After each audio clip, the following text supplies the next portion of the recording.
Hey guys, welcome back. So in this video, I'm going to show you how to add SWIMLANE in Lucidchart. So let's get straight into it.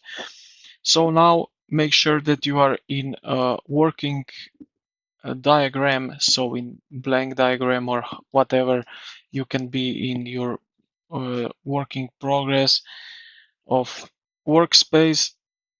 Doesn't matter, just open where you want to put this swim lane. Now look at the primary menu toolbar on the left hand side menu here, and the first one open up. Now type in here in this search bar swim lane, and it will pop up something like that.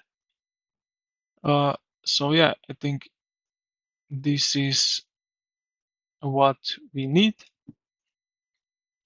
You can also put in containers or something like that, or you can put probably here to more templates and then type in swim lane diagrams, as you can see.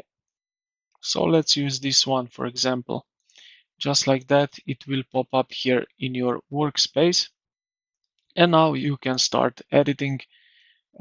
So you can change the text right here. We also can change something.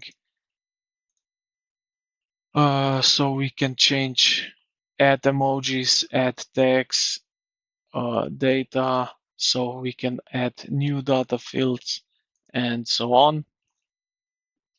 So yeah, this is kind of way of adding swim lane. Also the same thing for containers.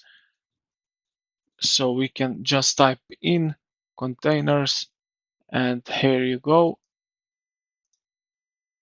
Put it in. Now it needs to show up somewhere. So use, or we can drag it in. Here it is, as you can see. Now we have it. All right, now we have one, two more like that. And as you can see, now we can combine those two together to look a little bit more professional. If we want organized like so, for example, and we can change here everything you can change here, as you can see. So you can change text, shapes, everything you can do. So you can also add some fields and so on. Yeah, and this is pretty much it. I hope this video helped you out. If you did, consider to like the video and subscribe to the channel. Thank you for watching, and I will see you in the next